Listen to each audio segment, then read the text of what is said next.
Today's guest is Wendy Harrop, owner of the Phineas Wright House, a historic bed and breakfast on a small New England flower farm. She is also the host of the wildly popular Say Yes to Yourself podcast. Her mission is to curate opportunities for women to say yes to themselves through workshops, retreats, and dreamy experiences in Massachusetts, as well as culinary trips to France for solo female travelers. I met Wendy and immediately adopted her as my new best friend. I love everything about her wild and beautiful and crazy journey. Wendy, welcome to the show. Oh my goodness. Thank you so much for having me, Elizabeth. And I am delighted to have a new best friend. Yay. I'm really excited about this conversation because this is such an interesting twist on what we talk about here at Cake on Tuesday. So part of what has really allowed you to be super successful in what you're doing is you have this big background in wedding planning, which is such an exacting, stressful profession. And you comment that every experience you currently create, it's planned out with what you call Wedding Wendy precision. I like this. Tell us about Wedding Wendy. She can be a little bit scary if you're not falling in line. So I was a wedding planner for 30 years, 25 of those in the Bay Area in California. So I really only know one way to approach any event. So whether it's a wedding for my client or a dinner party for friends, or even cataloging my to-do list for a day of farm chores, I create a timeline. I am constantly thinking of all of the details that need to come together that are blend and a match for the experience that my client, then bride, now farm stay guest at the bed and breakfast, or client on a trip to France, is anticipating, and then up-leveling that a little bit. Because of practice, mastery comes from repetition. So I've been doing this for such a long time in what you mentioned, a high-stress environment. I did not find it stressful because it wasn't my wedding. Yeah. And I Good feel way to like, look at it. thank you. And I feel like over the years, I've been able to bring a piece along with my expertise that allows people to really be present in that moment because of the trust that I've fostered in the many months leading up to their event, that they know everything is going to be attended to, every detail, but also every person. It's just my goal that everybody feels welcomed and anticipated and celebrated. And that's what I wanted to do for my wedding clients. And that has just trickled into every area of my life. But now with events and experiences here on the farm, the expectation of the guest is far lower than it is for my bride.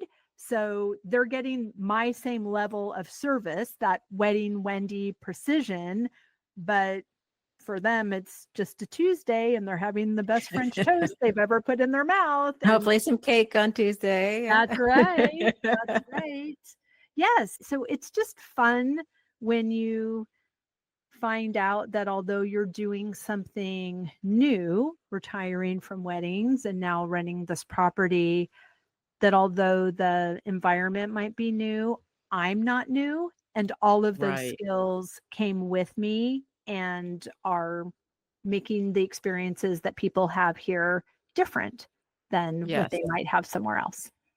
I love that. I feel like you're tapping into that really important message. There's the famous quote, people forget what you say, what you did, but they always remember how you made them feel. And you are really embracing that and stepping into that, which I love looking at that from the angle of corporate culture. And are you building an environment that people are attracted to and will remember positively? And I talk about this in Cake on Tuesday. I talk about culture is crafted. It is not something that happens by accident. And this is 100% what you are doing.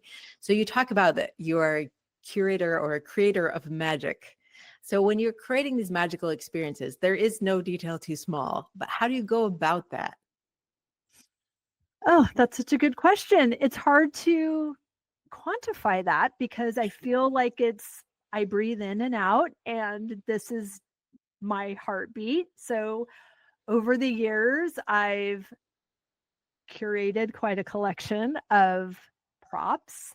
So when I meet a client, let's say actually it's my summer solstice white party. So this is an event that I host on the property, and I do similar things for for corporate team building. I've had people come in and we have a barn dinner or do something on the flower farm, but anything like that, I'm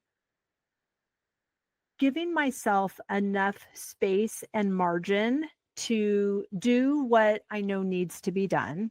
We need a tent, we need the tables, we need lighting, we're going to do tablescapes. But then I can take the information that I have about who's coming and then recall what is in my Mary Poppins bag of different props and decor pieces that just show that I was paying attention. I Mm, listened in these conversations, these planning meetings. I just really want to know how people want to feel before, during, and after their event, and mm. then bring my creative forces together to hold space for that to happen.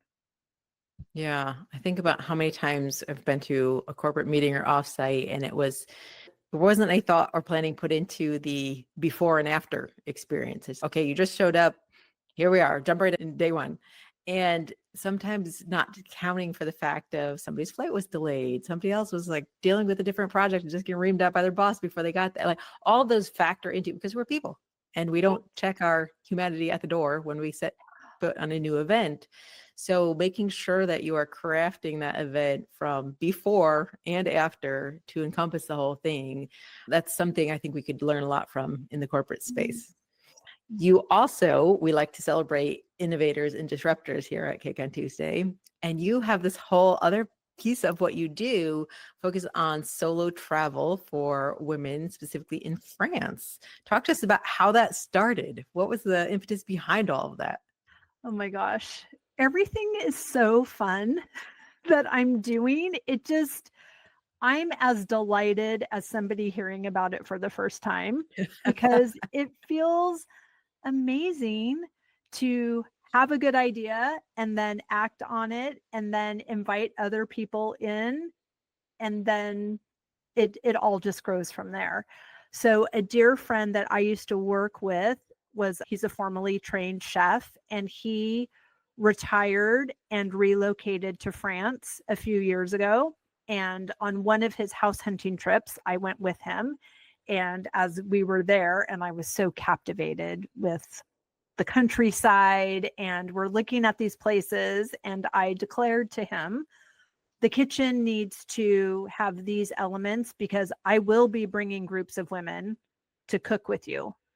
That's just Mhm. what will be happening. So you're welcome. And but this needs to happen. And then fast forward a pandemic, and I start thinking about how eager I am to be able to leave the house. And I've fostered this community on Instagram, and I'm came up with this idea in the parking lot of the post office after Nice. nailing Love some it. things. And I just thought, I'm going to go live and share this great idea, which is my mail is going to all these fabulous places and we can't go anywhere, but I've been to some great cities. I've done some fabulous things, and I actually have itineraries for a few cities in the US and then, of course, in France that I'd love to, again, use this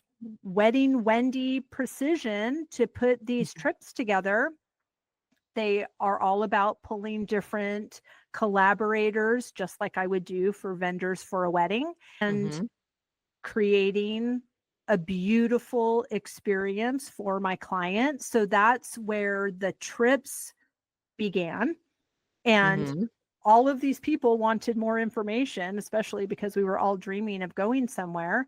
And then right after the pandemic in October of 2021, I led my first beta trip to France and had people come cook with my friend Jeff. And one thing led to the other. And now I go to Paris and Versailles, and I have a Paris Normandy trip.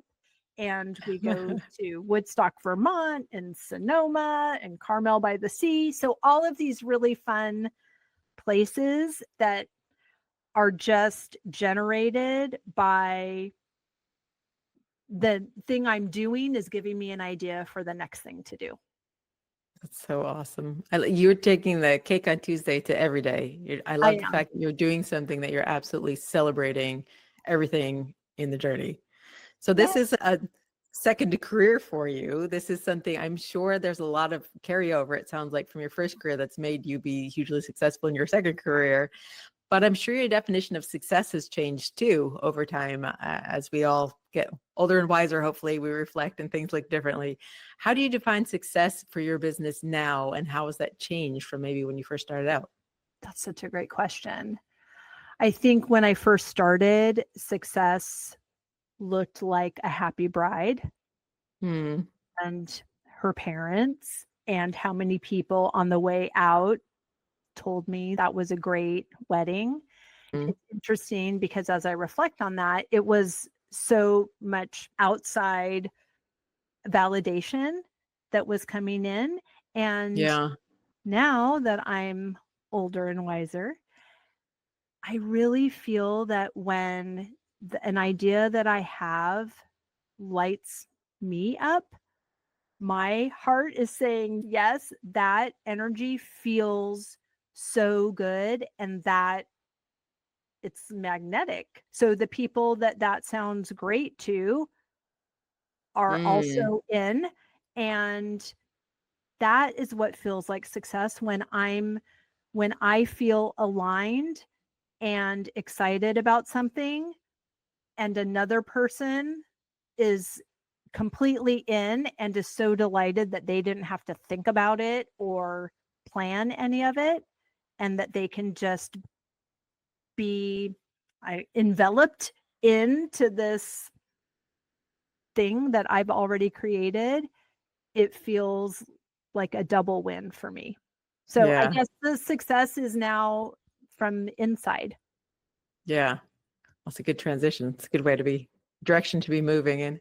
Yes, and I think that's also why it continues to grow, and the ideas may change, but they have this center line of my gifts in contribution to another person feeling welcomed, anticipated, and celebrated. Yeah. Yeah.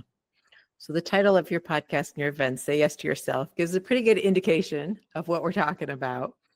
But if somebody is coming to one of your events, what do you think is really, from the mindset perspective or preparation perspective, what is the best thing to really get them ready to really embrace the event and be ready to say yes to themselves? The majority of my events that are not overnight stays at the bed and breakfast are about 4 hours. So Hmm. I think there's so much to the pattern interrupt. So it allows somebody to come, but they're not just dropping in for a 90-minute, floral Mm. design workshop or something. I want to layer, again, probably from my weddings, how you have the ceremony and then the cocktail hour and then the reception and this gracious unfolding and reveal that I want to lead people into from the very beginning when they pull in to the property. I want them to feel like I knew they were coming, but seen, and then that they have space to be in that place to unwind from whatever was going on before they arrived, and be in conversation and connection with the other people in attendance, with nature and the beautiful bounty that this property holds.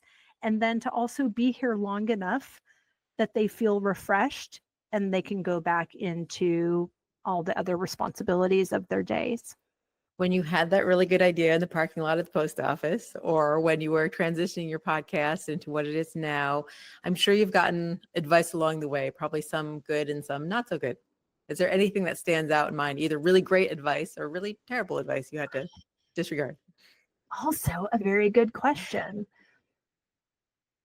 It's so interesting because I know that this probably goes against a lot of what your audience hears and relies on, but My audience likes disruption, so feel okay, free this to is be as disruptive as you disruptive. want to be. Hey, the how is not my responsibility.